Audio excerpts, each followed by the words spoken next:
Alustame siis esimese Piraadus podcastiga ja mul on sulle mõned küsimused ette valmistatud.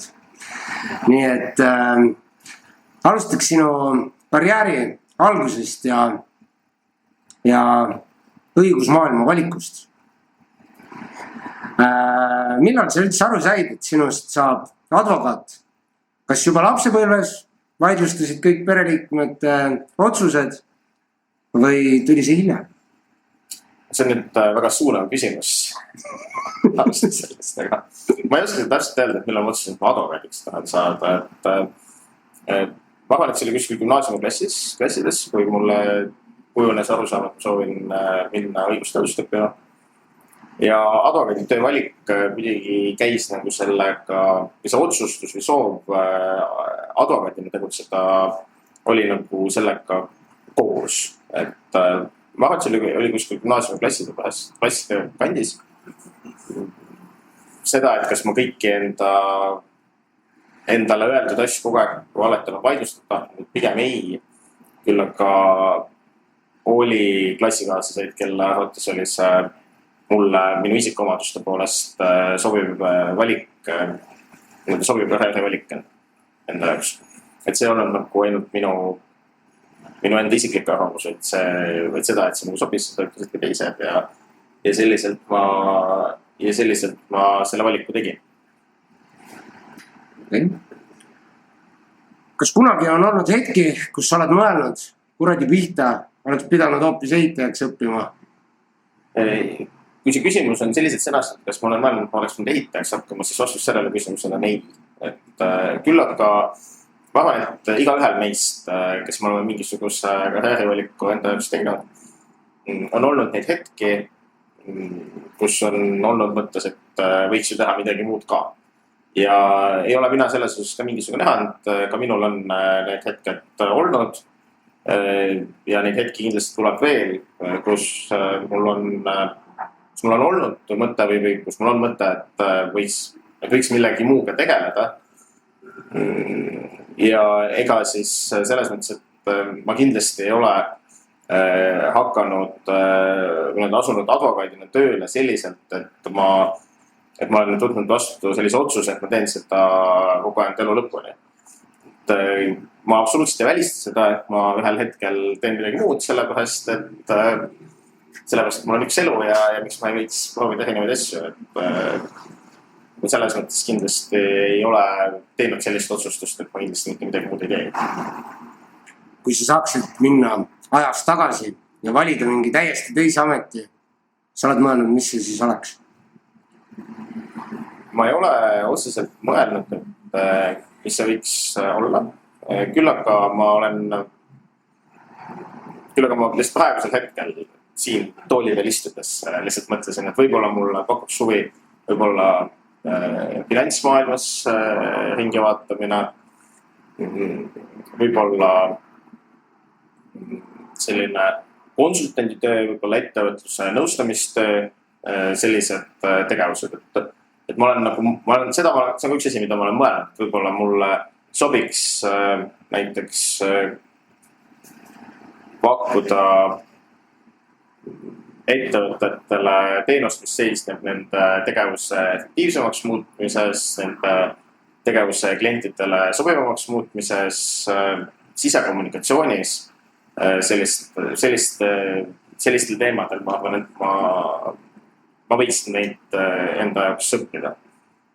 Kui advokaadi töö oleks film, siis milline oleks selle pealkiri ja milline näitaja mängiks sind? Selle pealkirja osas ma ei oska öelda, aga ma arvan, et ma mängisin ennast. Väga hea vastus, super. Okei. Kuule, aga mis on kõige naljakam või veidram asi, mis on su kohtusaalis juhtunud? Need sellised muiet menetlusaliste näole tekitavad olukorrad on minu arvamuse kohaselt ja nii nagu see peab minu kogemuse kohaselt on olnud need, kus meil on kohtusaalis tunnistaja, kes ei taha, kelle puhul on teada, et ta teab midagi, mida ta mingisugustel põhjustel, kas ta on siis näiteks seal kannatanu või süüdistatava sõber või see võib lihtsalt ennast muidugi kahjustada, on aru saada, et see tunnistaja ei taha seda tõde seal kohtusaalis välja öelda. Ja siis on seal siis advokaat või ka prokurör, vahet ei ole isegi. Ja küsimustest on nagu aru saada, et see vastus on seal, küsimustest ja vastust on aru saada, et see vastus, mida kõik ootavad, on seal tunnistajal olemas. Kõik saavad ka aru, et kuhu see küsitleja siis nagu välja jõuda tahab. Ja siis käib selline ümber sellise palava pudru või selline ümberringi tants. Siis selle ümber see käib ja see viib, minu praktikas on olnud selline situatsioon, kus selle ühe küsimuse ümber, kus siis see küsimus esitati ja kuni siis lõpuks jõuti erinevat sellist ristküsimuse tehnikute kaudu kuskil, ma arvan, kuskil tund 40 minuti pärast jõuti siis selle vastuseni, mida tegelikult kõik said ammu aega tagasi aru, et mis on see vastus, mida siis nagu oodatakse, aga lihtsalt see tunnistaja üritab siis siiski hoiduda selle vastuse väljaütlemisest. Ja see küsitleja ei olnud mina, aga ma lihtsalt nägin seda kõrvalt pealt, sest ma olin selles menetluses, olin ühe kaassüüdistatava kaitsja. Ja need hetked on sellised, see hetked, kus siis nagu see tunnistaja ise saab aru, et ta nüüd tegelikult ütles selle sama asja välja, mida ta on kogu aeg üritanud mitte välja öelda. Et need hetked on sellised saalis selliseid muigeid ja võib-olla isegi sellised kergeid naerupahvakuid toob.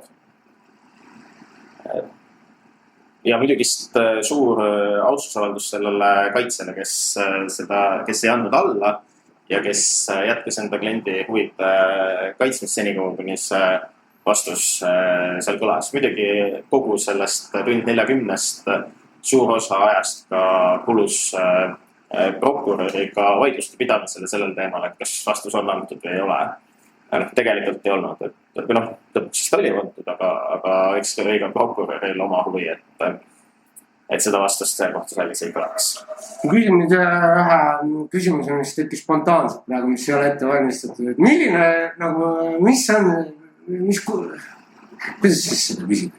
Sõnadega. Et ma mõtlen läbi seda küsimust, et oleks sinu jaoks aktsepteeritav, et ma saaksin võimalikult põneva vastuse. Aga mind huvitabki just see, et mis see kunst on nagu, et kas ükskord nagu küsimused otsa ei lõppe nagu, et kui... Küsimused lõppevad siis otsa, kui vastused on antud. Okei, super vastus. Ega selles, et ega sa ei saa poolena, kui nende menetlusosalise kaitsjana prokurörina, sa ei saa jätta ju, kui sul on mingisugune funktsioon seal kohtusaalis, sul on vaja tõendada mingi X asjaolu, siis sa pead selleni välja jõudma, et see tunnistaja, ja kui sul ei ole muude tõendite, kui võimalik seda tõendada, et see tunnistaja need asjad välja ütleks seal.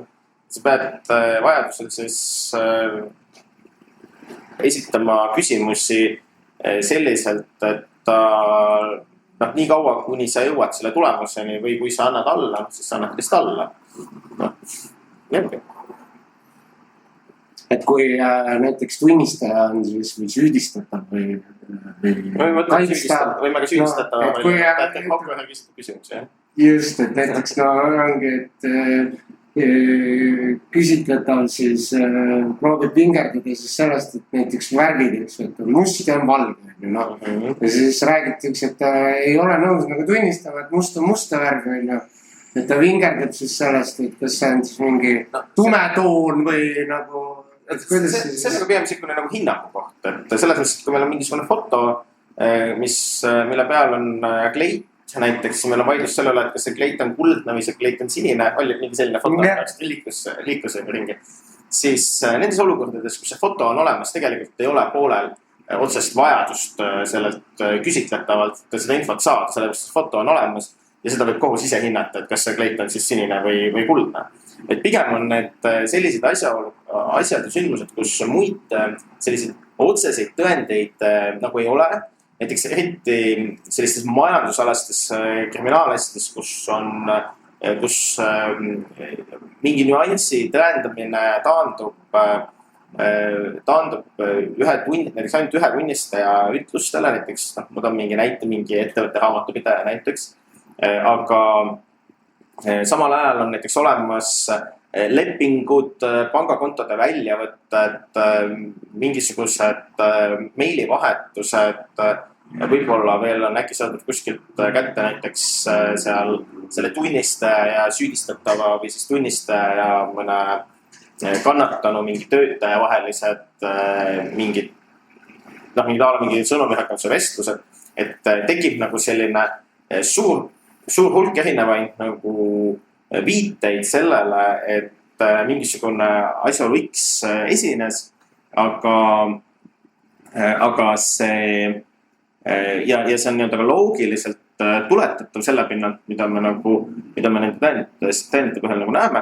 Aga kui see tunnistaja annab mingi täiesti sellise ebaloogilise seletuse või sellise suhteliselt ebaloogilise seletuse ja kui siis on vajalik seda kummutada.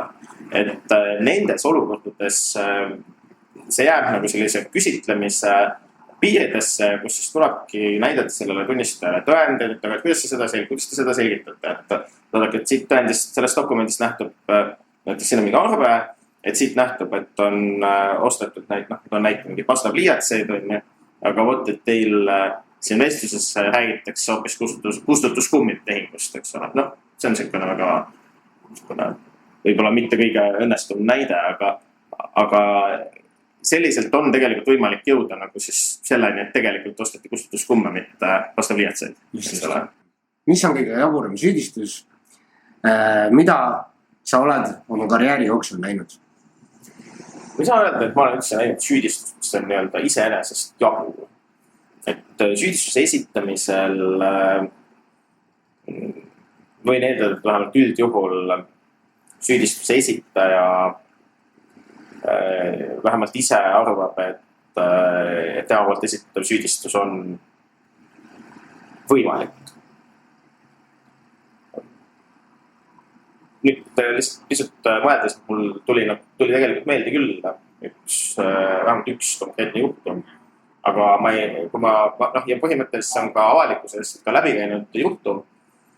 Aga selle probleem on selles, et seda põhjendada ja selgitada, miks jabur on vajab teatavaid õigusalaseid teadmiseid. Teatavaid arusaamasid näiteks konkreetne juhtum, mida ma silmas pean näiteks teatud tsiviilkohtumenetluse seadustikust tulenevatest reeglitest. Ja eks ma võin nagu siin niimoodi spekuleerida, et miks võib olla prokuratuur, mis võivad olla põhjused, et miks võib-olla teatud prokurörid on teatud olukordades mõnikord esitanud süüdistusi, mis ei ole nagu minu arvates ei ole lihtsalt objektiivselt võimalik inimest süüdi mõista. Et kui ma olen, või siis üks teine näide, mis praegu meelde tuli ja kus ma ise olen ka kaitsja, et teatud olukordades vahel ma olen tõesti kokku puutunud süüdistusega näiteks, kus minu arusaamist mööda eiratakse selliseid õigusteaduse õppekava teise kursuse võlaõiguse üldosa selliseid selgeid välja kujunenud arusaamu. Meil on näiteks Tartu Ülikoolis näiteks õppejõud, kelle nimi on Irene Kull. Ma olen selle peaaegu kohtusaalis välja öelnud, et võib-olla võiks prokurör korraks minna Irene Kulli loengusse tagasi või võib-olla ta öeldki käinud seal mõni, aga ta võiks seal korraks käia ja lihtsalt korraks kuulata, mida professor räägib. Aga sellegi poolest, et ma ei soovi nagu siin kahtluse alla seada prokuratuuri õigust esitada ükskõik milliseid süüdistusi. Ka neid, mis lähevad vastuolusse võib-olla välja kujunenud kohtupraktikaga näiteks või näiteks Mandri-euroopalikus õiguskultuuris välja kujunenud õigusdogmaatiliste seisukohtadega. Et prokuratuuril kindlasti on absoluutne õigus ja pädevus taotleda uut kohtupraktikat. Lihtsalt kahetsusväärne on see, et kui teatud olukordades keegi niimoodi kohtu alla saadetakse ja vahel üsna sageli tegelikult, eks ma märkan, et prokuratuuris ei mõisteta seda, et kellegi kohtu alla saatmine on sellel inimesel üksjagu koormav. Et sellist inimlikkust ja läbimõtlemist nendes olukordades, kus minnakse tõesti uut innovatiivset kohtupraktikat taotlema. Ma näen, et üsna sageli ei mõelda selle peale, et millele see senine praktika on tuginenud, millele on senine dogmaatika tuginenud. Ja nüüd minna selles olukorras katsetama või proovima. Ma võin oma arvamuse öelda, et minu arvates see ei ole normaalne. Praegusel hetkel näib, et meie seadusandja ja poliitiline juhtkond ja vähemalt varasema riigi peaprokuröri ajal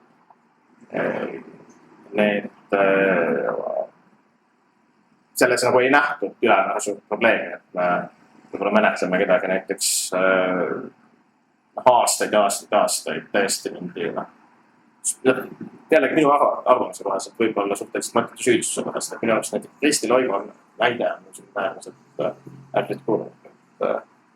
Aga sellest, et see on väga kurb, et nii läks, mul on kahju sellest, et ma ei ole päris lõpuni kindel, et kas seal asutuses päriselt saadakse aru, mida tähendab süüdistatava jaoks olla kriminaaluurimise all, seda enam veel olukorras, kus lihtsalt katsetatakse uut kohtupraktikat, et kas see on proportsioonis või mitte. Ma ei ole päris kindel, et kas sellest saadakse aru selliselt või kas suudetakse end panna selle süüdistatava positsiooni nendes olukordades. Vaevalt. Sinu arvamus. Jälle minu arvamus. Ma julgen sellest kahelda, aga võib-olla ma olen peakohtunud. See on natuke loll küsimus, miks ma sihukese küsimuse üldse küsisin? Kas sa oled kunagi kohtusaalis mõelnud, et nii, ma hakkan nüüd lihtsalt jama ajama, sest muidu pole lootust ka võita? Mul oli üks sihukene situatsioon, ma võin selle kohta öelda niimoodi, et mul oli üks sihukene situatsioon, kus alguses ma ei saanud aru, et miks, mida mulle öelda tahetakse. Ma päris ei saanud aru, et miks ma ei saanud aru, et ma oleks eksiteel või et ma teen midagi, mis ei ole õige. Kuigi mul tegelikult see, mida ma tegin, oli minu kliendi huvides ja ma pidin seda tegema. Ja mulle öeldi, et ma tegelikult neid asju teha ei saa. Aga mina tegin ikkagi. Ja siis ühel hetkel ma sain tegelikult aru sellest, et ma vist tegelikult päris nii teha ei saa. Aga siis ma sain sellest aru, aga kuna ma olin tegelikult juba üsna niimoodi lõpusirgel, siis mul hetkeks ma sain aru vahetult pärast seda, kui ma olin avaldanud, et ma ei saa aru. Ja selles olukorda, ma sattusin sellisesse olukorda, kus ma sain võimaluse jätkata ja ma nii-öelda ütleme niimoodi, et ma ei ajanud tahtlikult mingit jama ja ma tegelikult kaitsesin nende kliendi huvisid ja ma tegelikult pisut võib-olla olen eriarvamusel selle tõlgendusega, mille kohus tollel hetkel andis. Et ütleme siis niimoodi, et ma ei saanud kohtu korraldusele või kohtu otsustusele alluda, sellepärast, et ma ei saanud aru. Ja siis, kui ma aru sain, siis oli juba hilja, siis ma lihtsalt jätkasin nii-öelda varasemalt valitud teekonnal. Ma olen mingisuguse asja teinud. ja kusjuures ma leian, et mulle endale tundub, et võib-olla kohtuotsustus ei olnud võib-olla kõige õiguslikult võib-olla kõige põhjendatud. Mis tulemus sellel oli? Ei, ma sain enda küsimuse kohe esitada. Nii. Kui palju sõltub advokaadi tööst tegelikult faktidest ja kui palju sellest, et sa oskad hästi müüa oma lugu? Kui sul ei ole fakte, siis sul ei ole lugu. Sa saad, su kliendil on mingisugune versioon toimunust, mingi positsioon, mingi seisukohad. Ja selles olukorras saab see klient, selle kliendi, selle süüdistatava, kui mul on kaitseadvokaat, eks ole, tal saab olla see, kes tema positsioonil, kes sellel on mingisugused tõendid ka taga või mitte. Ehk siis ei ole võimalik omada mingisugust lugu selliselt, kui sul ei ole seda toetavaid fakte ja tõendeid. Mõlemad on olulised. Et see ei ole nagu, see ei saa ilma ja ainult faktidega ei ole nagu ka midagi peale hakata, kui sa ei suuda selgitada, mida need asjaolud tähendavad selle asja lahendamise seisukohast. Mõlemad on vaja. Kas sul on olnud juhtumeid, kus klient sulle valetab ja sa saad kohe aru, aga sa pead siiski tõest võitlema? Et ma ei anna hinnangut sellele, kas klient valetab või räägib tõtt. Et mina nagu seda hinnangut nagu ka iseenda jaoks ei võta. Vaid pigem ma vaatan seda, kas see, mida klient ütleb, kas see on kooskõlas teiste muude nende faktidega, millest me just rääkisime. Kas see on kooskõlas muude faktidega, mis selle juhtumi kohta on. Ja juhul, kui see ei lähe nende faktidega kokku, siis minu jaoks on see pigem see, et kuule klient, et vaata, sul on nagu okei, see ütleb mulle üks asja, et see on nagu selline fakt, et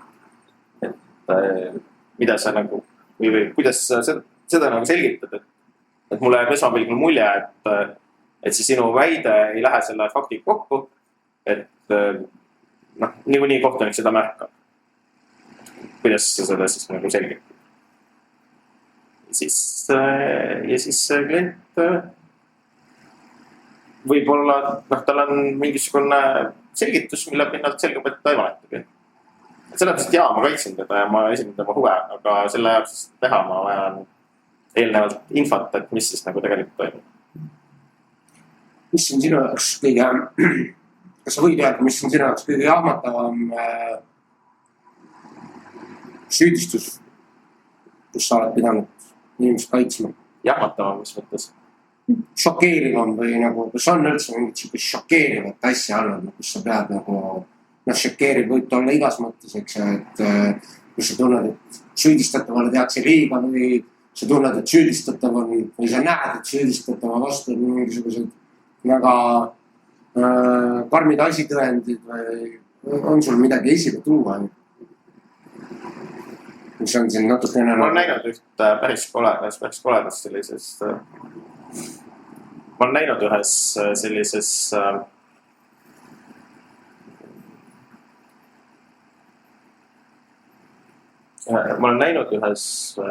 mõrvasüüdistust puudutavas kohtuasjas selle kohtusse materjala. Ekspertiisiakt, sündmuskoha vaatlusprotokoll koos fotodega ja samal ajal ka selle sündmusega seonduvate tunnistajate ütlused. Ja hiljem siis ka selle süüdistatava silmavaadet. See tekitab tegelikult siiamaani mulle niimoodi.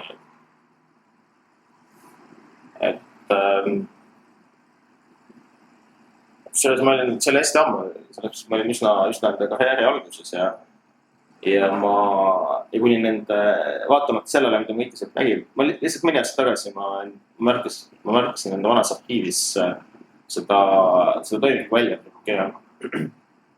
Lugu tuli nagu uuesti meelde ja siis ma sain aru, et tegelikult ma olin suhteliselt karjääri alguses, ma olin võrdlemisi naiivne, et mulle tundus, et need tõendid ei ole piisavalt seda inimest süüdi vasta. Kuniks tolle hetkeni, kuni ma nägin seda silmavaadet. Ja tagantjärgi mulle ma võib-olla ei oleks nii naiivne, tänase päeva võib-olla ei oleks nii naiivne. Aga see lihtsalt seda uuesti nüüd aastaid hiljem nagu näha, mul tekkis korraks siuke kiusatus, et ma võib-olla jätan enda nagu arhiivi selle alles, aga koos siis muude, ma ei seal üldse mingeid dokumente nagu lihtsalt utiliseerisin sellepärast, et neid ei ole mõtet paberarhiivi ei ole mõtet hoida. Ja siis ma ikka otsustasin, et ma jätan selle sinna unustuste hõlma. Hästi koledad lugustada tegelikult. Kas sa oled taaret pidanud, kui palju sul näiteks on kriminaalkohtu asju selja taga, kui palju sa oled näiteks, on sul mingi arvestus, palju sa oled näiteks tapmisi, mõrvajuhtumeid kaitsnud, kui palju sa oled näiteks narkokeissides olnud, kas sa pead nagu mingil määral arvet? Ma ei ole sellist arvestust teinud, aga ma arvan, et sihukesi tapmise või mõrvaga seotud asju, et ma arvan, et neid on olnud alla 10, et kokku asju, kus ma olen kaitse olnud, ma arvan, et 500 000 vahel kuskil. Tegelikult ma ei tea, et ikka sadu. Mitu aastat, sorry, et segasin, mitu aastat sa oled advokaadina praegu töötanud? Minul saab septembrisse 10 aastat. Ja kui pikalt sa vandeadvokaat oled olnud sellest? Aasta 2019 järgmist. Ehk siis 7 aastat, ei 6 aastat. 6 aastat, Vene. 6 aastat, matemaatika. Kuidas? Ma väga vabandan, eks mul oli see hoog peal. Me ei anna seda andeks ole. Aga milline, ma olen ka kuulnud, et sind on ka autasustatud advokaadi töö eest. Mis on kõige uhkem autasu, mis sa saanud oled? Minul on 2021. aastal omistatud advokatuuriteemat. See on siis selline auhind, mida advokatuur annab enda liikmetele.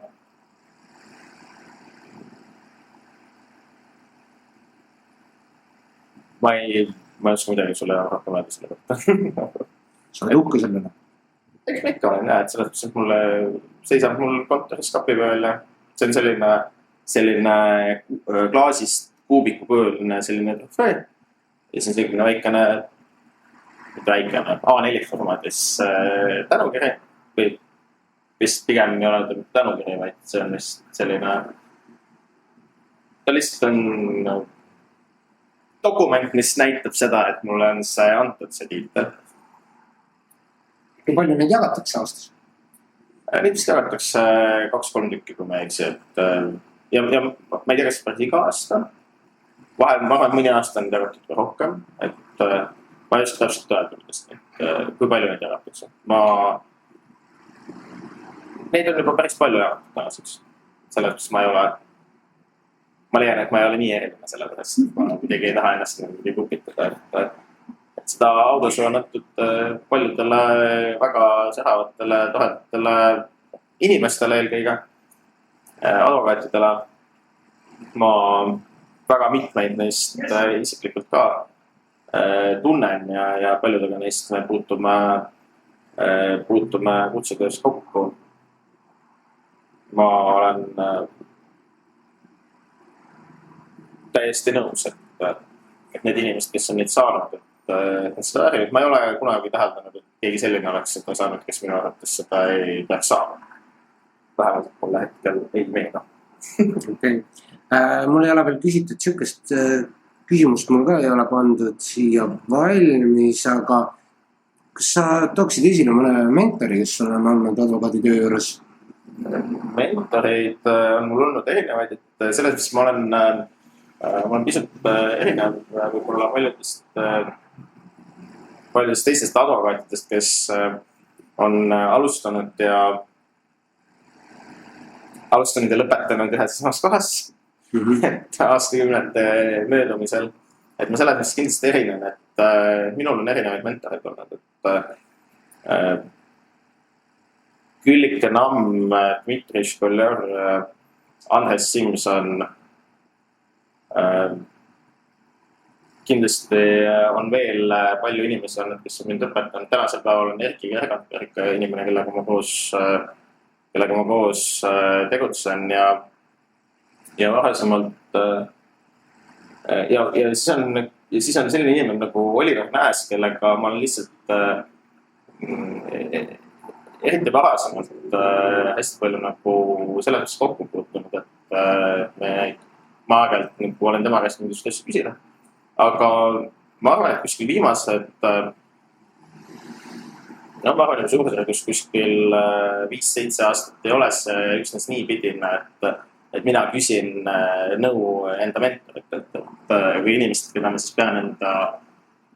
Ma isegi ei ütleks nagu nende inimeste kohta otseselt mentorid, ma pigem ütleks nende inimeste kohta need inimesed, kellega ma saan, kellel on minust suurem kogemus ja kellega ma saan arutada mingisuguseid asju. Aga viimasel ajal ma olen lihtsalt täheldanud seda, et neid situatsioone, kus siis keegi küsib ka minu käest mingisuguseid asju, et seda tuleb ka aeg-ajalt ette. Ja ma ei ütle, et see on, ja see ei tulene mitte sellest, et keegi on kellestki targem või kellelgi on rohkem kogemust. Asi on selles lihtsalt, et igal inimesel või igal advokaadil on natukene erinev ja spetsiifilisem kogemus. Ja see, et me aeg-ajalt omavahel suhtleme, et me küsime teineteiselt mingisugust infot, seisukohti, arvamusi, kohtupraktikat, kogemusi, et see on äärmiselt tavapärane. Et pigem ma ütleksin, et need inimesed, keda ma siin praegu nimetasin, et need on kõik olnud, see viimane osa on olnud pigem inimesed, kellega ma olen, kes on olnud töökaaslased, kellega ma olen palju kokku puutunud. Et see on niimoodi lihtsalt kujunenud. Küsimus ka prokuratuuri osas, et kas sa pead lugu kõikidest prokuröridest?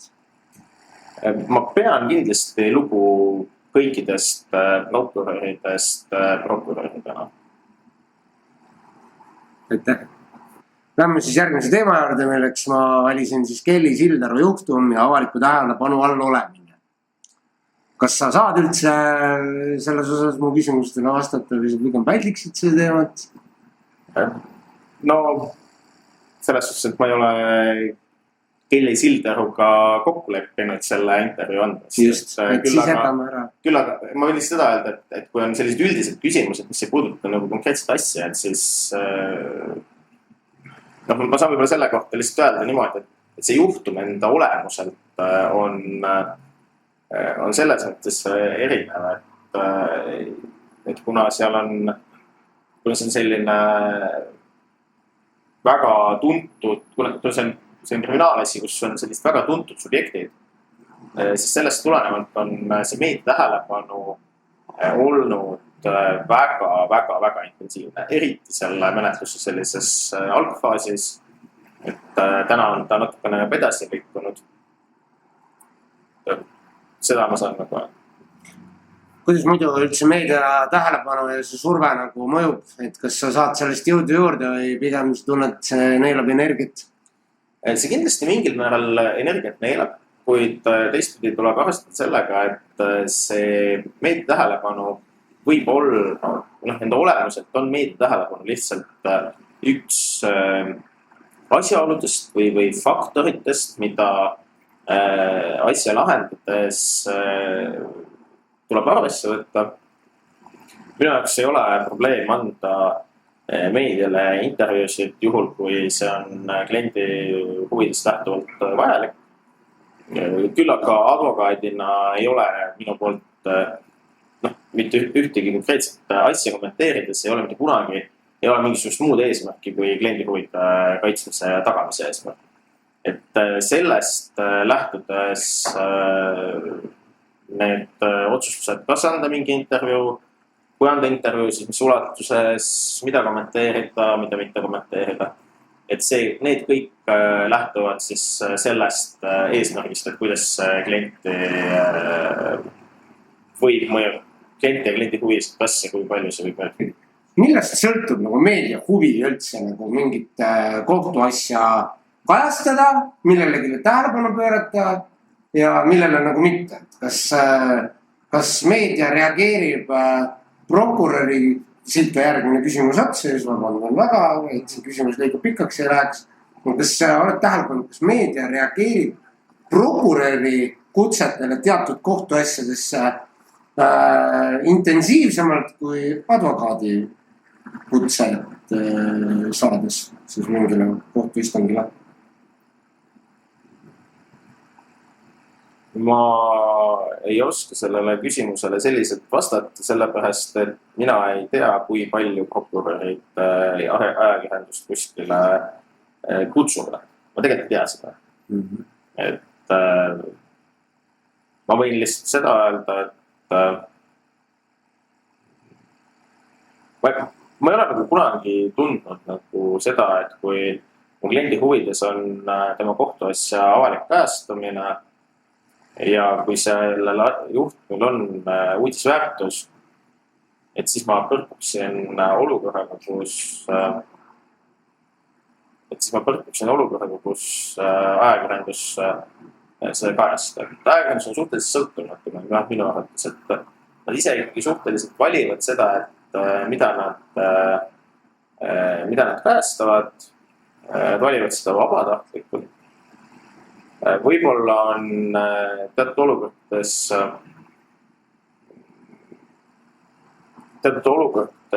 tehtud situatsioone, või kujundatud situatsioone, kus ajakirjandus midagi kajastab ja mõnikord võib-olla süüdistatavatele tundub, et see kajastus on kuidagi kallutatud, aga ma ei julgeks, vähemalt tänasel päeval, ma ei julgeks nagu arvata, et see tuleneb kuidagi sellest, et just prokuratuur on kedagi kutsunud. Küll aga on olnud situatsioone, kus ajakirjanik tuleb kohale ja kuulab pool istungit ära, senikaua kuni prokurör enda osa ära räägib ja siis läheb minema. Istungil toimub seejärel siis kaitsja tegevus ja mida ma ütlen siis lehest loen, ma loen ainult prokuröri positsiooni.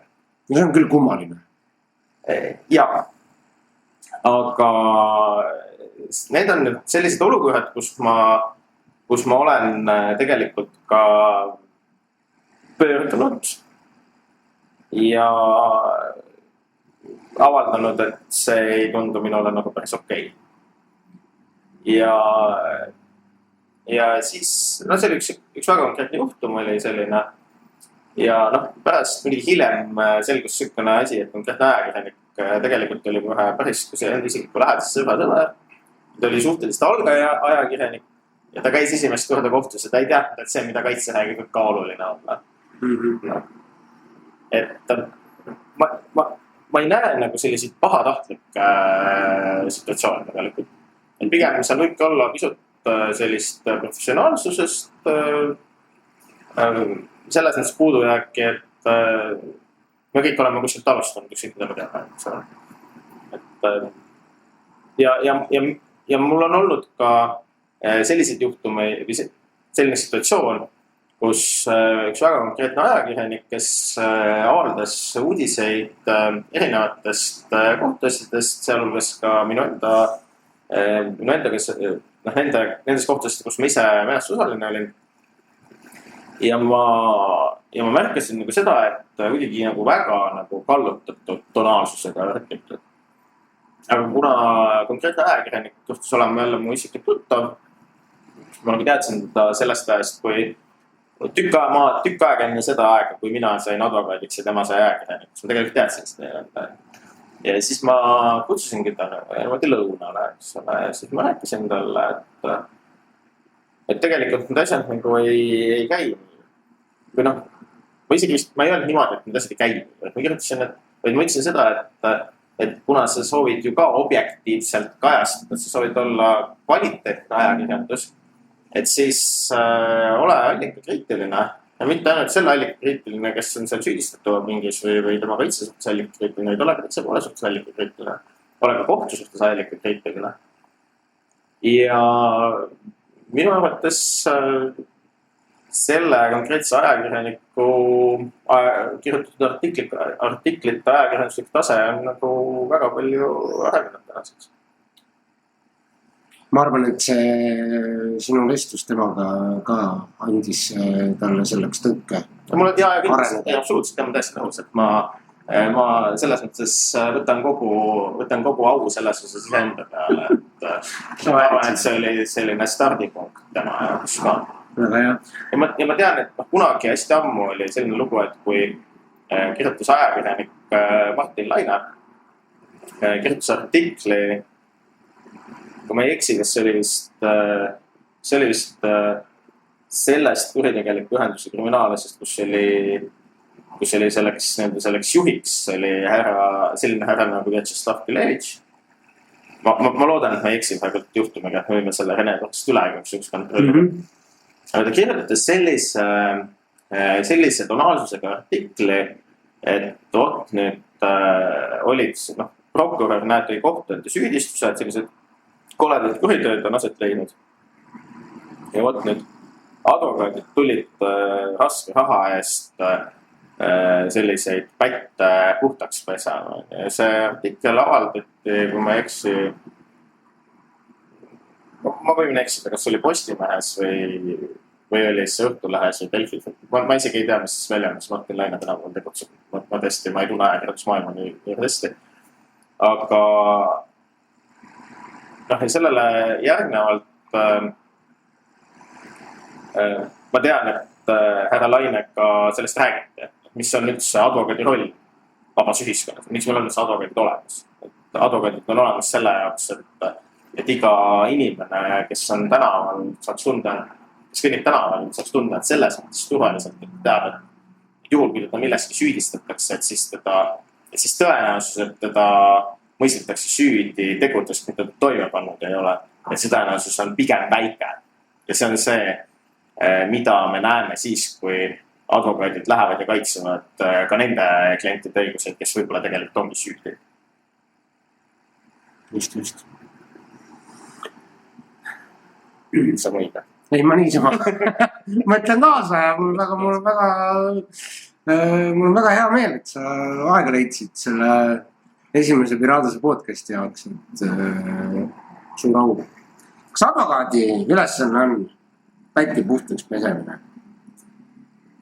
Advokaadi ülesanne on kaitsta enda kliendi huve ja õigused. Ja just kui räägime et see tähendab siis kriminaalmenetluses, et kriminaalmenetluses on kehtestatud võrdlemisi sellised põhjalikud reeglid, kuidas neid menetlusi tuleb toimetada. Ja nende reeglite eesmärgiks on tegelikult vältida seda olukorda, kus kohtule satub või süüdi mõistetakse keegi selline inimene, kes tegelikult seda kuritegu toime pannud ei ole, millest teda süüdistatakse. Ja nüüd, kui neid reegleid siis rakendatakse kriminaalasjas, kus siis tegelikult on meil kohtu all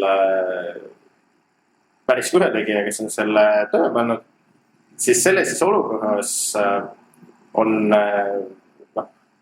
põhimõtteliselt on õigustatud väita, et need samad reeglid takistavad siis tõe kohtusaalis päevavalgele tulekut või sellise tegelikult toimunule vastava kohtuotsuse langetamist.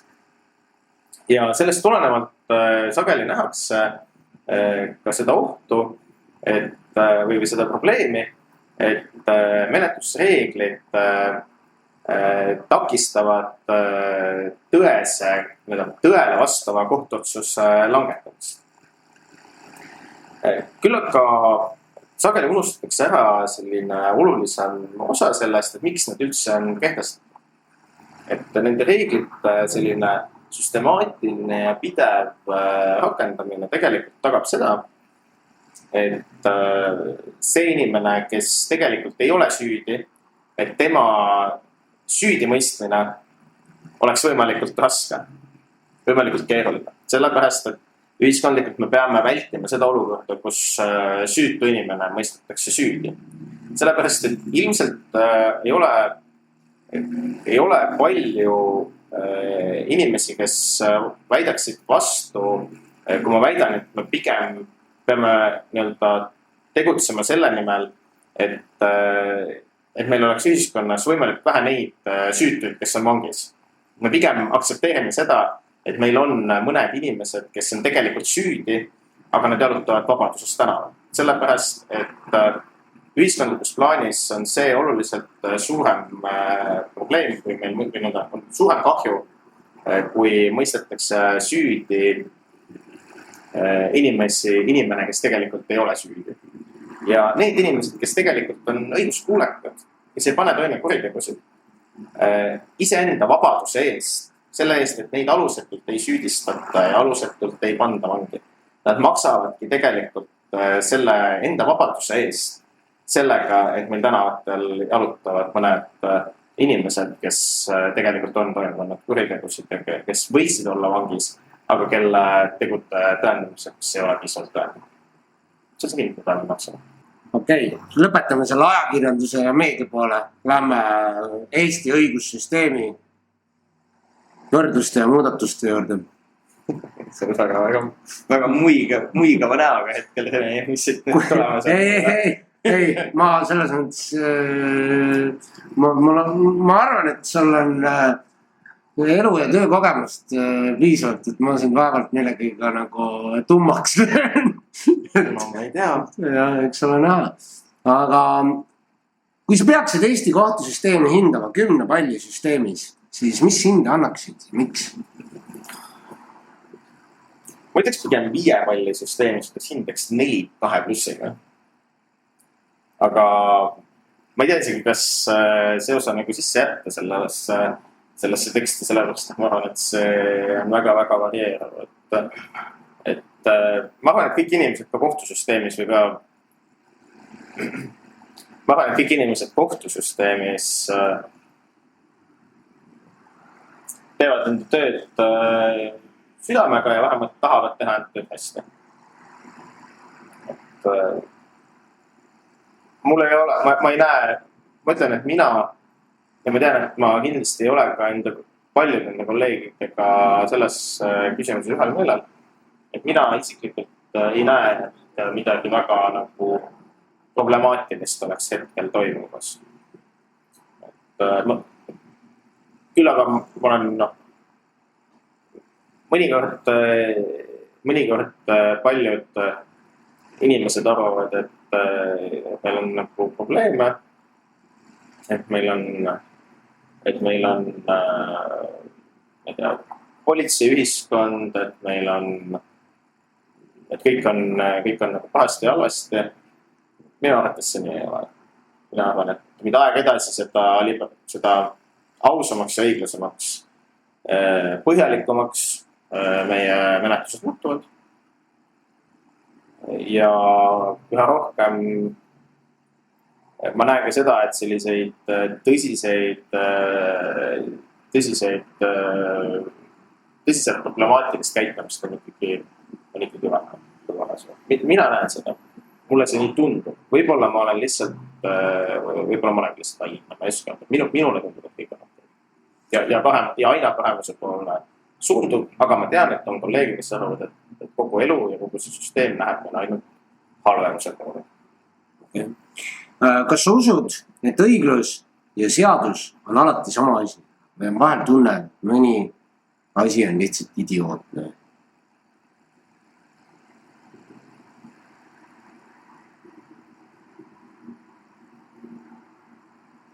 Ma ei oska vastata. Okei, aga jääme siis võib-olla see viimane küsimus, mis ma otsa küsisin. oli Liiast, et ma küsin siis esimesena, et kas sa usud, et õiglus ja seadus on alati sama asi? Ebaõiglased õigusnorme on meil õiguskorras kindlasti. Neid olukordi, kus võib olla, et on mingi õigusnorm kehtestatud või ka normistik lausa kehtestatud sellised, mis minu enda isikliku arvamuse kohaselt ei ole õiglane, et selliseid situatsioone on küll ja veel. Aga ühiskond toimub siiski õiguse alusel, mitte õigluse alusel. Vähemalt mitte selles mõttes õigluse alusel, et me saaks, et õiglus iseenesest, kellegi inimese subjektiivne arusaam õiglusest kuidagi prevaleeriks kehtivate reeglite üle. Ma olen ütlesin ka advokatuuri kutsesobivuskomisjonis ja sealt siis me kontrollime advokaadiks pürgijate isikuomadusi ja nende õigusalaseid teadmiseid just advokaadi tegevust reguleeriva õiguse osas. Ja mõnikord, kui on tegelikult vastus olemas seaduses, et kuidas mingis olukorras peab käituma, või kui see eksamineeritav vastab selle küsimuse peale, et minu arvates õiglane oleks niimoodi käituda, siis tekibki küsimus, et millele see tugineb, et see tugineb õiglusele, et see ei ole primaarne, et sellepärast, et õiglus on subjektiivne. Mida keegi peab õiglaseks, ta on mingil määral subjektiivne, kuigi on olemas üks selline ütlus, et õigus on õigluse ja headuse kunst. See on esimesel kursusel selline üks kõige esimestest asjadest, mida üldse juuratudengitele räägitakse. Vähemalt minu ajal räägitakse. Päris hea punchline. Ja, see on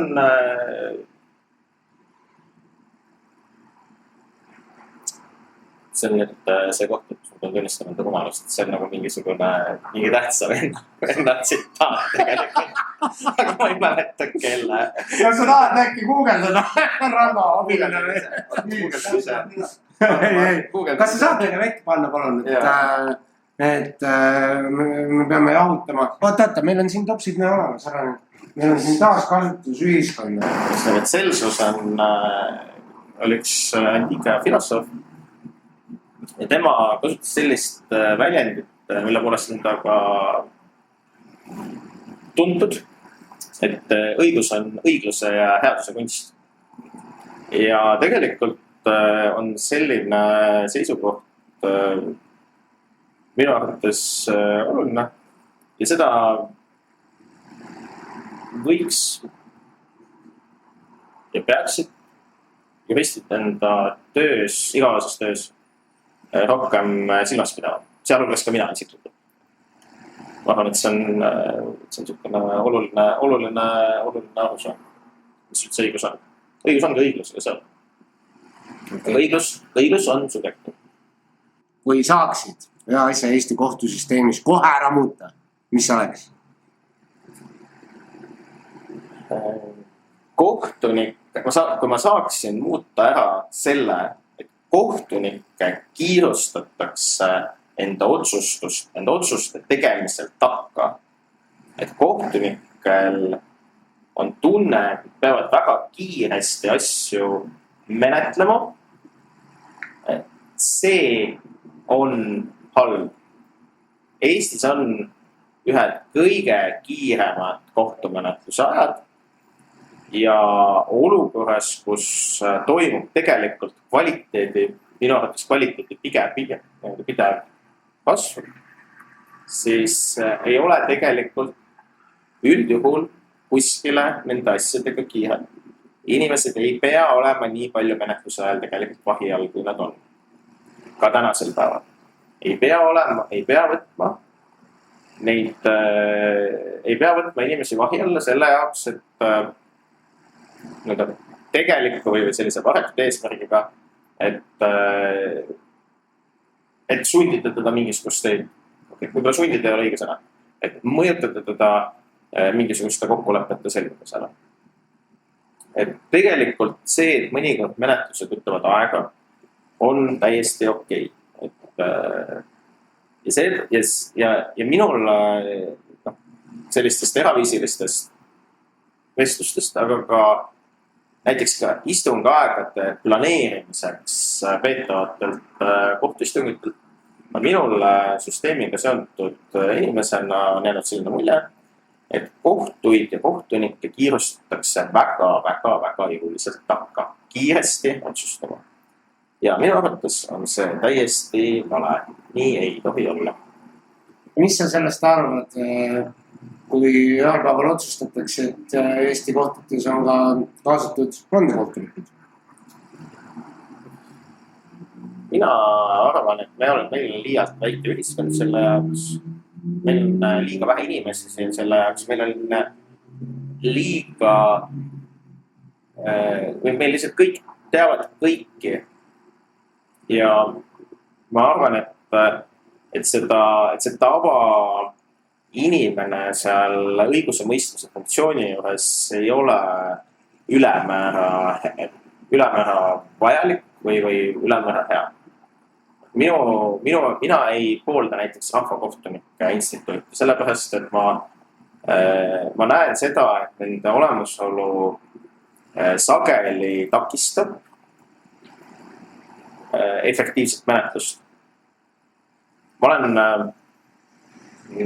Rahvakohtunikud on olemas.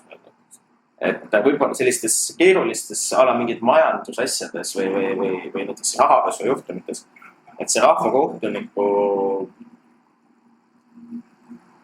et kasu sellest rahvakohtunikust mulle on jäänud selline mulje, et ei ole ülemäära suur. Et küll aga võib-olla mingid sellistes vägistamise asjas või mõrva asjas või üldiselt isikuvastaste kuritegude puhul. Nad võiksid olla. Et küll aga tekitada selline vandekohtunike kogu, kus on seal 12 kurja meest, eks ole, 12 vihast meest, nagu see film on olemas. Ma kusjuures ei ole isegi näinud seda. Et ma arvan, et selle jaoks ei ole meil ühiskond piisavalt suur. Ja ma leian, et see ei ole ka vajalik. Pigem on küsimus selles, et kuidas olemasoleva ressursiga kohus enda otsuseid selliselt põhjendab, et tõesti võetakse arvasse ka sellist ühiskondlikku arusaama sellest, et kuhu suunas nagu õiguskord peaks või võiks suunduda. Et minul nende rahvakohtunike puhul, mul on vahel jäänud nagu selline mulje, et minule juristkonna esindajana mulle tundub, et ma olen näiteks lugenud rahvakohtunik kirjutatud eriarvamust, mis mina nagu ei resoneerinud selle, mina ei saanud sellest aru, et nagu just selles mõttes, aga ma saangi aru, et mõned ühiskonna liikmete arvates meil ongi vaja näiteks veel. Oli situatsioon, kus siis rahvakohtunik pidas vajalikuks kirja panna selle, et tegelikult mu klient oleks pidanud saama oluliselt karmima karistuse ja tegelikult üldse paragrahv on vale ja tegelikult prokurör on üldse rumal, et üldse nii sellise süüdistuse esitas. Kui meil on ühiskonnas inimesed, kes ei saa nagu aru, et mis on kohtumenetluse nagu mõte, et kohtumenetluse mõte ei ole süüdistatavat vangi panna, vaid kohtumenetluse mõte on lahendada mingisugune sündmus. Selles olukorras, et anda nagu see võim nagu kohtuvõimu professionaalse kohtuniku käest suvaliste inimeste kätte, et ma leian, et see ei ole põhjendatud. Meil ei ole lihtsalt ühiskond selleks võimalik. Eestis teatavasti 90 alguses lõpetati surmamõistmine ära kohtu poolt. Kas sa arvad, et mis sa sellest arvad, kas hukkamine peaks olema üks karistus meetodeid või see küsimus tekkis puhtalt sellest jälle tulenevalt sellest varasemast küsimusest, kus sa ütlesid, et kui sa nägid selle ühe kliendi pilku ja nägid seda asja, seda kogu seda süüdistuse teemat ja toimikut, ekspertiisi tulemused, võib-olla sellest tulenes ka praegu mul see küsimus, kas... Ma leian, et surmanuhtluse hukkamine ei ole see, mida ühiskond vajaks. Sellepärast, et see ei too seda inimest tagasi. Kukkunud siis. Ja see konkreetne võib-olla ei ole see näide, aga ma üldiselt ma usun inimeste muutumise võimalikkusesse, üldiselt. Ma ei tea, kas sa oled kuulnud sellisest juhtumist, mis oli 2005. aastal Balil, kus 9 Austraaliast pärit noort, kus vanuses 18–21 umbes. Võib-olla inimesel natuke vanem ka. Kus nad jäid Balil vahele suuruses umbes 8 kilogrammi heroiini smugeldamise katsega. Mulle kuulnud sellest. See on Bali naine. Ja seal siis Indoneesia võimud lõpptulemus oli see, et aastal 2015 siiski 2 isikut nendest ka hukati lõpuks. Et see oli siis pärast 10 aastat, kui see oli nagu tõendatud. Aga kogu see juhtum enda olemuselt jättis hästi tekitas sellise suhteliselt tähelepanuväärse diplomaatilise, ma ei tea, kas tüli on õige sõna öelda, aga vastasseisu, jah. Indoneesia ja Austraalia ametivõimude vahel. Muuhulgas sellepärast, et siis need 2 isikut selle 10 aasta jooksul väidetavalt olid siis täielikult inimestena muutunud. Ja see on tegelikult täiesti võimalik sellepärast, et need inimesed seda tegu toimepanesid väga noored. 20-21 aastased. Et selle vanuses 20-21 kuni siis 30-31. See on vahemikus tegelikult nagu inimene isiksusena areneb päris palju. Kujunetakse all. Inimene kujunetakse. Et võib-olla nagu, võib-olla ei, ma loodan, et ma ei saa nüüd Indoneesiasse sisse sõidu keeldu eluks ajaks, eks ole, aga ma julgen olla arvamusel, et võib-olla see ei olnud kõige õigem otsus. Kui ma nüüd panen sinna kõrvale selle sama juhtumi, kus mida toimub, ma ise nägin, ma üldse ei välista, et võib-olla mõnes teises ühiskonnas see tegu võinuks lõppeda surmanuhtlusega küll. Küll aga vist uuringud näitavad seda, et see surmanuhtluse olemasolu või puudumine väga nagu ei mõjuta inimesi hoiduma nende raskete kuritegude tõenäoliselt. Ma ei ole täpselt kindel, aga mulle on jäänud selline tunne vähemalt nii palju, kui ma selle kohta uurinud olen. Ma üldiselt ei poolt seda. Mida ütleksid noortele, kes tahavad hakata advokaadiks, aga pole veel kindlad? Kas teil on seda õiget juttu? Meil on kõik oskused, minu arvamus on see, et tegelikult kõik oskused on omandatud. Pigem on küsimus isikuomadustes ja soovis ja sellises pealehakkamises enda seisukohtades seista. Seda, et kas mul on piisavalt juttu, et üldse tuleb. See on suhtlusoskus, see on eneseväljendusoskus, et see harjutamine teeb meistriks. Seda on võimalik arendada. Absoluutselt, kõik oskused võivad arendada. Minu arvamused on. Jah, ma olen sugu samal meelel. Mis on suurim viga, mida noored advokaadid teevad? Ma saan rääkida iseenda kohta, et võib-olla advokaadina tegutsemise karjääri alguses ma pisut vähe paininud teiste inimeste nii-öelda positsiooni, kellega ma kokku puutun nende tegevuses. Ja ma olen seda ka märganud ka kolleegide puhul, et mõnikord meil kipub ja just mõnikord ma märkan seda, et kipub nagu ära ununenud see, et me kõik oleme inimesed. Et ühel päeval oleme me kas selle uurija, prokuröri, kohtunikuga, ühel päeval me oleme vastaspooled, mingil teisel päeval võib-olla oleme me samal poolel. Et ise olen selle viimase 10 aasta jooksul samamoodi sattunud olukordadesse, kus ma olen tegelenud nii teiste advokaatide, prokuröride, kohtunike, politseiametnike aitamisega samamoodi. Et tegelikult oleme kõik inimesed ja selline empaatiline suhtumine on tegelikult selles töös nagu hästi oluline.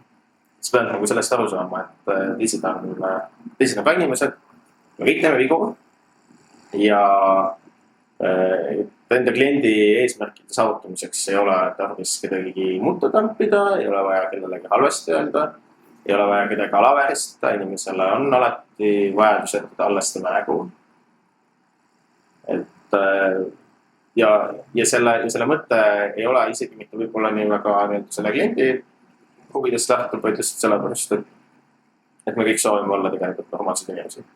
Ja kui selle jaoks, et saavutada enda kliendi eesmärke, peaksin ma just kui kedagi alavääristama, siis võib-olla ei ole ma nii väga hea, niivõrd väga osav enda kliendi eesmärkide saavutamisel ilma nii-öelda ümbritsevad kahjustamata.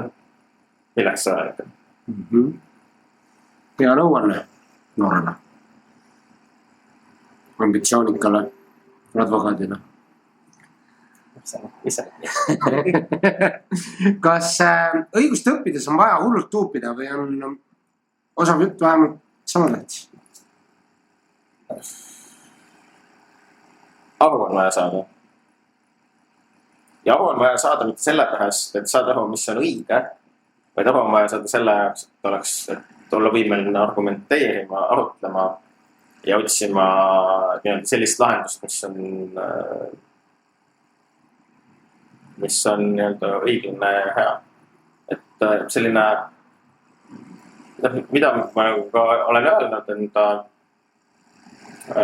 ütlesin enda tudengitele ükskord, et selline ideaalne kohtuotsus, mis siis valmib. Selles õppeaines on vaja teha kohtuotsuseid, aga kui ta koostab välja mõeldud asjaolud ja kohtuotsuseid, aga selline ideaalne kohtuotsus on selline, kus nüüd see vaene surmamõistetu, eks ole, ta loeb selle läbi ja ta jõuab ära tundmisele, et jaa, et ma olen nõus. Ma ei taha vaidlustada seda sellepärast, et see on aus otsus. Ma olen nõus sellega. Ja selle jaoks, et sellist otsust kirjutada, selle jaoks pead saama aru sellest, et mis on õigus, aga sa pead aru saama ka maailmast.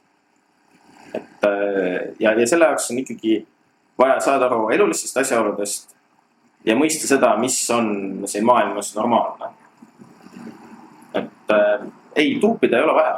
On vaja lihtsalt saada aru sellest, et mida õigus kehtestab, miks ta kehtestab ja selle põhjus ei ole mitte selles, et omada mitte sellest omada mingit teadmisi, vaid selle jaoks, et olla ka näiteks selle jaoks, et olla vajadusel võimeline näiteks seda regulatsiooni näiteks kahtluse alla seal.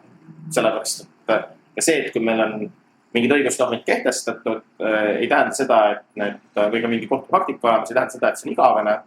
Et nagu ma just alguse poole ütlesin ja teen esile, et tegelikult on prokuratuuril ka õigus esitada ükskõik milliseid süüdistusi ja nõuda ja menetleda ükskõik mida ja esitada ja nii-öelda taotleda kohtutelt ükskõik millist uut kohtupraktikat. Ka sellist, mis võib väljapoole teistele inimestele tunduda täiesti absurdne ja Okei, proovime nüüd ühe lausega vastata nüüd. Ühele minu küsimusele. Kui sa saaksid anda oma nooremale, minale siis, ühe nõuande, mis oleks? Kui palju nooremale? Vali ükskõik mis moment. Ei pea mõtlema ainult advokaadi karjääri peale. Võtame ükskõik mis moment. Lihtsalt, et nooremale endale. Ei ole nüüd... Pane tähele seda, et mida inimesed tunnevad sellest, kui sa midagi teed. Väga hea. Kuule, aga lähme siis järgmise peatüki juurde, viimase Crème de la Crème'i. Politsei, prokuratuur ja korruptsioon. Palun ole aus. Kas sa usud, et Eestis on politsei ja prokuratuur alati õiglane? Või on ikkagi seal mingi oma ring sees? Ei, kindlasti on erandeid. Kindlasti on sellised erandeid, et kus pole kõik ei ole päris nagu õige. Et ja kindlasti on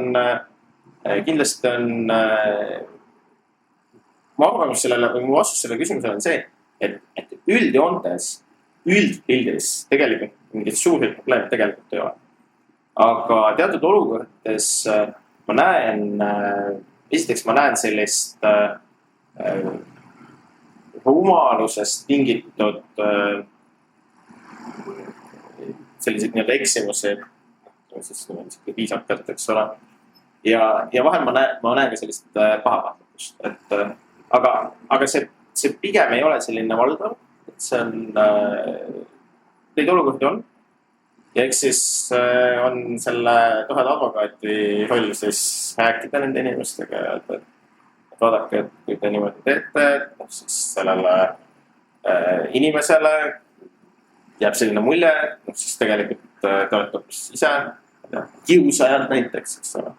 Mõnikord inimesed ei saa sellest ise aru, et see, mida nad teevad, et see võib olla vale.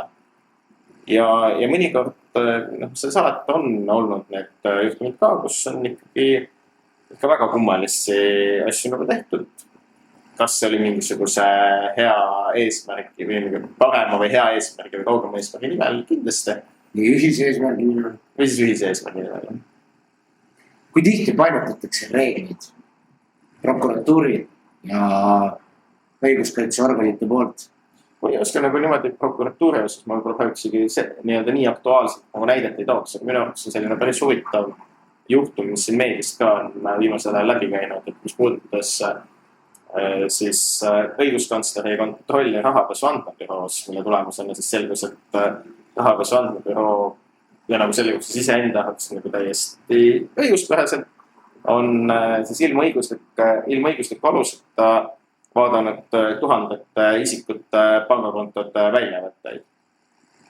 Mul on jäänud selline mulje, et ja eriti kui kuulata ka mõndade prokuröride mingeid sõnavõtte näiteks kohtuistungitel, et sellist analoogset õigusreeglite väänamist endale kasulikus suunas sellepärast, et on vaja ja sellepärast, et ma saan neid väänata niipidi, et sellist tegevust ikkagi aeg-ajalt tuleb ette. Et neid seisukohavõtte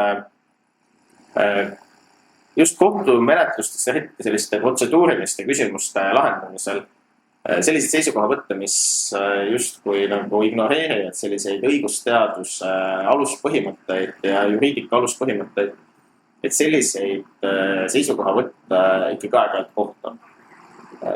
Ja ma ei ütleks ka otseselt, et see on alati tahtlik, et mõnikord on see ikkagi ja sageli see on ikkagi lähtub sellest, et on võetud selline eesmärk, et on vaja patt vangi panna, eks ole, ja siis ma kasutan seda tööriistakasti, mis mulle antud on ja siis ma otsin, siis ma nüüd võib-olla improviseerin seal nende tööriistade kokku sobitamisel, et pigem võib-olla on see midagi sellist. Kas sa oled tähele pannud seda ka, kui palju sõltub näiteks kohtunikust, milliseks lõpptulemus kujuneb, et kas on kohtunikke, kelle siis otsused on olnud rohkem kallutatud prokuratuuri kasuks? Kas sa oled tähele pannud, ma ei küsi kohtuniku nime. Su küsimus on selles mõttes on huvitavalt sõnastatud, et miks sa nagu arvad, et ma olen just märganud selliseid kohtunikke, kelle puhul otsused on kallutatud just prokuratuuri kasuks. Et su küsimus võiks olla sõnastatud ka selliselt, et kas ma olen märganud, et mõnikord mõni kohtunik teeb otsuseid selgelt kaitse poole kasuks. Aga mu vastus sellele küsimusele on see, et praegusel hetkel ametis olevad kohtunikud, kellega mina olen enda kutsetegevuses kokku puutunud, et nad kõik on kedagi õigeks mõistnud. Kui palju sõltub lõpptulemus sellest, kes on kohtunik? Kas on mõni kohtunik, kelle peale mõeldes juba tead, et okei, temaga läheb raskeks? Pigem ma nagu lõpptulemuse seisukohast ma pigem nagu ei tooks nagu sellist eristust välja. Et pigem ma olen täheldanud seda, et menetluste juhtimise stiil võib olla äärmiselt erinev. Ja ma olen teatud olukordades täheldanud seda, et ma pean nägema oluliselt rohkem vaeva selle jaoks, et enda seisukohti kohtule arusaadavalt esitada. Aga ma arvan, et see ei ole otseselt nagu, et see ei ole nagu kohtuniku spetsiifikast tulenevad, see tulenevad lihtsalt sellest, et me kõik oleme inimesed erinevad ja võib-olla ma olen lihtsalt inimesena ja enda väljenduslaadi poolest mõnele kohtunikule arusaadavam kui mõnele teisele. Ja selle põhjus lihtsalt tuleneb sellest, et kuivõrd sarnased või erinevad inimestena olema.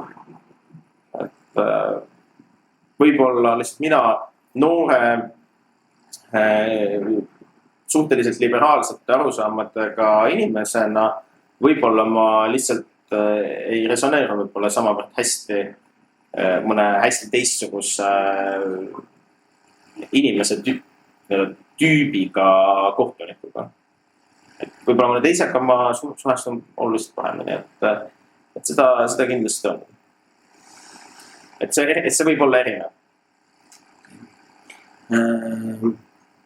Kas sa arvad, et meil Eestis on mingi süsteemi sees süsteem, kus teatud inimesed ei saa kunagi päriselt vastutusele võetud?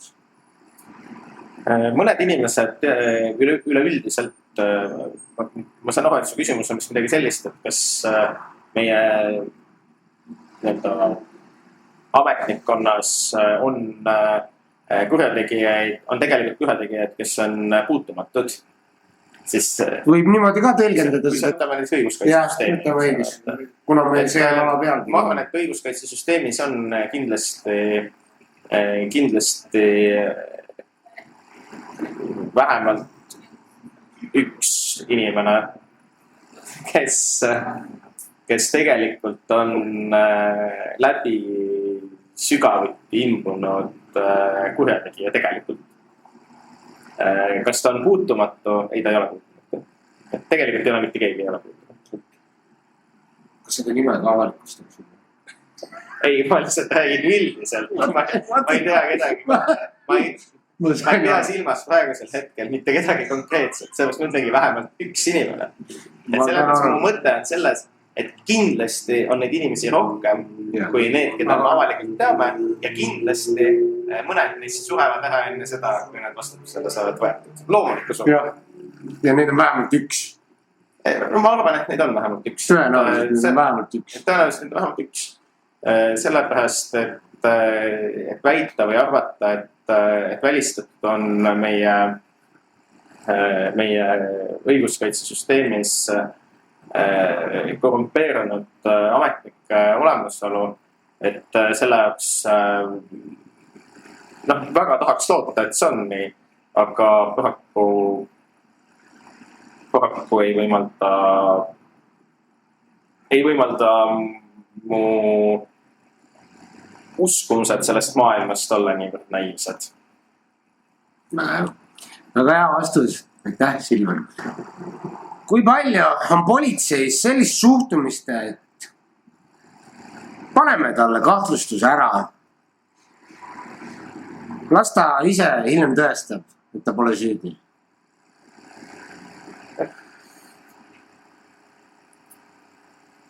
Kas seda on palju? Ei, seda ei ole palju.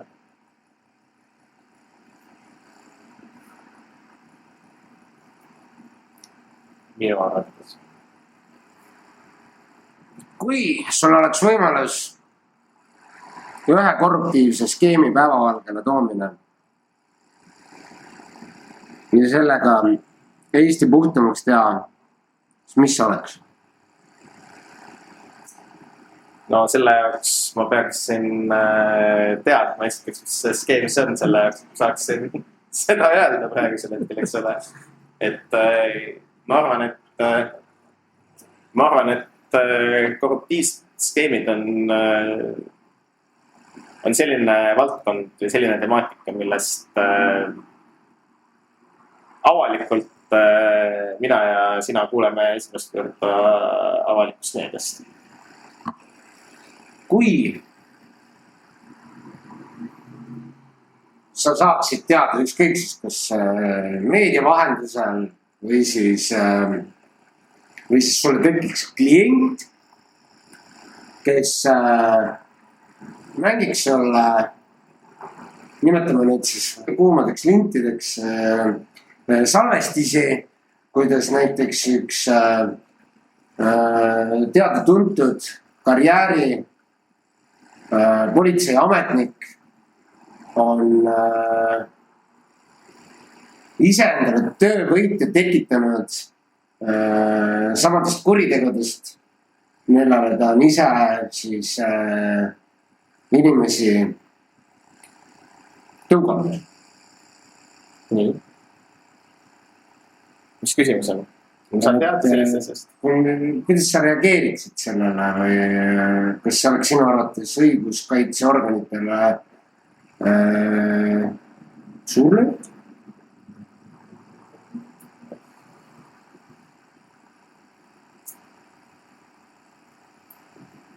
Ma usun küll, et see oleks õiguskaitseorganitele suurlööt, jah. Kas selline asi, kas selline skandaal siis etteruttavalt nimetame seda skandaaliks, et kas see paneks nii-öelda need varasemad tööviljad nagu kuidagi nagu löögi alla? Mis on juba... Ütleme niimoodi, et avalikkuse silmis kindlasti see tekitaks ju küsitavuseid. Et kui tuleb selline asi välja, et keegi kõrge politseiametnik on siis ise tekitanud sisuliselt toime pannud kuritegusid ja seejärel siis neid menetlenud ja saanud siis sealt töövõita niimoodi. Kas Soomes oli mingisugune lugu, või? Jaa, oli. Ja ma olen lugenud ja meedia vahendusel. Ma loodan, et Eestis sellised lugusid ei ole. No ma ei usu küll jah, et Eestis sellised lugusid oleks, et on. Aga ei, sellepärast kõik on võimalik, et maailm on nii kirju lai. Aga kindlasti see kahjustaks politseiasutust, siis selle konkreetse suurusutuse mainet. Aga pigem, aga see kahjustus oleks väga lühiajaline. Või suhteliselt lühiajaline. Sellepärast, et selle asja välja tulemine tegelikult seda ju pikas perspektiivis ju parandaks. Loomulikult. Just, et sellised tulevad välja. Loomulikult. See oleks nagu haava kinni õmbamine. Jaa, et selles mõttes, et tegelikult probleem ju selles olukorras ei ole mitte see, et see tuli välja. Probleem ei ole mitte selles olukorras, probleem ei ole mitte see, et see tuli välja ja et nüüd selle asutuse maine kannatab, vaid probleem on see, et see üldse selline asi oli. Ja nüüd, kui see on kõrvaldatud, siis selle võrra ju selle organisatsioon ju muutub läbipaistvamaks, paremaks, ausamaks. Siis ju saab välja selgitada, et mis see põhjust, et selline asi üldse üldse juhtunud on, sa võid teha kõik võimalikud analüüsid, kõik see, et ma arvan, et see, et kui selline asi välja tuleks, et see iseenesest ei oleks halb. Halb oleks see, et selline asi üldse on, kui see on. Ma just nagu mõtlengi selle peale, et kui nagu, toome näite, me praegu räägime siin põhimõtteliselt filmi stsenaariumist, see on ju võimatu, et siuke asi üldse on võimatu, ei ole tegelikult ka midagi, aga lihtsalt, et ma mõtlen lihtsalt, kui see sama uurija, oletame, et ta on pannud kõiki neid erinevaid siis kriminaalasju menetledes, eks ju, selle tulemusel on võib-olla lõppkokkuvõttes inimesi mõistetud kokku kamba peale umbes 500 aastaks vangi, toome näite, et kas see oleks siis lihtsalt nagu, kuidas sulle tunduks, et kas see oleks siis lihtsalt nagu ühiskonna ja ka siis õiguskaitsesüsteemi poolt nagu laksvasta rannet nii-öelda laba käega, et või oleks sellel ka nii-öelda nagu mingit sükest omakorda nagu siis kohtu poolt vastutusele olukorda. Pigem on küsimus vist selles, et kas see nagu mõjutaks neid vanu lugusid, et ma arvan pigem mitte, sellepärast, et see väga teoreetiline kogu see vestlus, eks ole. Aga mulle tundub, et pigem võib-olla mitte, sellepärast, et need kuriteod ju iseenesest aset leidsid. Kuriteod aset leidsid? Et see, et need olid initseeritud kellegi poolt, kes juhtus neid samu asju menetlema nii-öelda, et see ju iseenesest selle kuriteo toimumist kui sellist ju ei väära. Ei muuda, ei tee olematuks. Aga samas, kui inimene poleks, kui oletame, et selline uurija on olemas, eks ju, ilma kohtuloata on käinud siis vähemalt ühte inimest, on käinud kuriteole suunamas. See on räägib mingist väga konkreetsest juhtumist.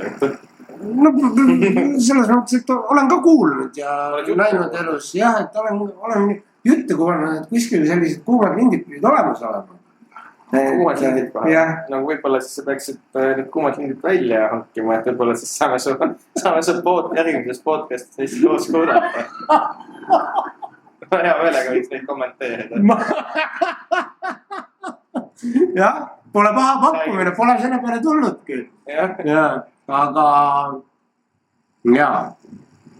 et siuke mõte. Aga seda, et see kuidagi nagu, ma ei oska öelda, et see väga siukene üldine ja väga palju sõltub, mis siis nendest kuumadest lintidest on kuulda, et ma suurima huviga ootan järgmist võimalust su podcastis üles. Ma oleks ka väga huvitatud sellest, aga eks me vaatame, mis tulevik toob, see ei never, eks ju. Härra Reinsaar, veel kord suur tänu sulle, et sa tulid siia. Et ma loodan, et me lõikame sellest mingi laheda asja kokku. Härra Leent, ma olen siiani aru saanud, et me ikkagi räägime Rene ja Silver. Et meil ei pea olema mingid formaalsused. Okei, ma ei ole nii tähtis inimene üldse. Minu jaoks oled väga tähtis inimene, et sa teaks seda. Et oled päris lootusetutel momentidel mu kõrval olnud, et suur tänu sulle selle eest ka. Seisus kohust. Aga, mis ma veel tahtsin öelda? Sa veel juua tahad midagi? Kõik on hästi. Vaata, kui kaua me planeerisime seda, et nüüd tegime ära. Ma loodan, et järgmine kord jätkame Valentsias seda sarja. Lintide kuulamist. No vaatame, kas jõuame selleni ka. Aga päris jah. Paneme kinni.